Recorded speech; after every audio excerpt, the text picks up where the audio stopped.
देखिए भैया, एक प्रेमी और प्रेमिका के बहुत अजब कहानी बा। तो प्रेमी के एक तरफा प्यार बा और प्रेमिका के शादी हो जाता। और जब लग गई बा, जब शादी होवे वाला बा, तो प्रेमी अपना प्रेमिका से कैसे कहा था भैया, का भाव बा? और ये तोहरा के रखली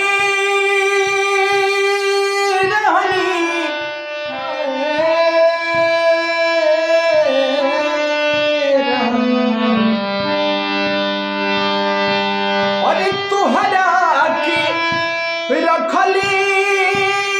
रहनी दिल की भितरिया जान,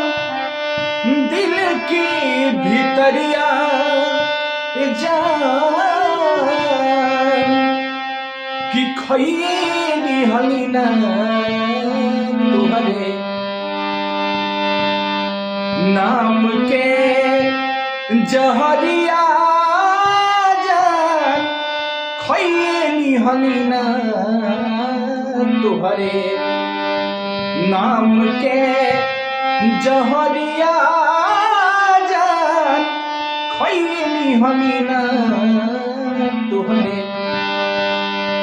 कि तुहरा के रखली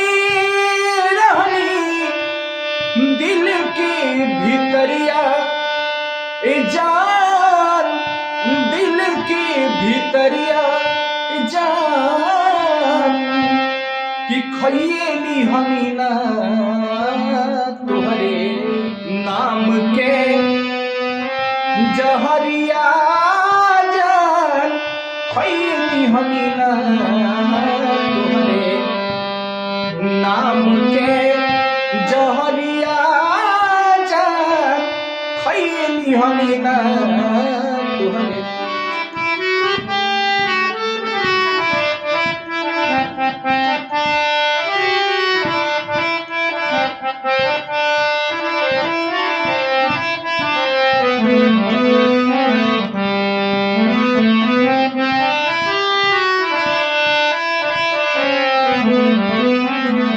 कि खैले रहू क्रिया जवन साथ नहीं टूटिए रामा, कि खैले रहू क्रिया जवन साथ नहीं टूटिए रामा, तब काहे सटलू जाके दूसरा के भिरिया जान, दूसरा के भिरिया जान कि खैली हमीना तुहरे नाम के जहरिया जान, खैली हमीना तुहरे नाम के जहरिया जान, खैली हमीना तुहरे कि तोहरा के रखली रहनी दिल के भितरिया जान, दिल के भितरिया जान कि खैली हमीना तुहरे नाम के जहरिया जान, खैली हमीना तुहरे जहरिया जान, खैली हमीना तुहरे। भैया वो प्रेमी अपना प्रेमिका से कहता है कैसे,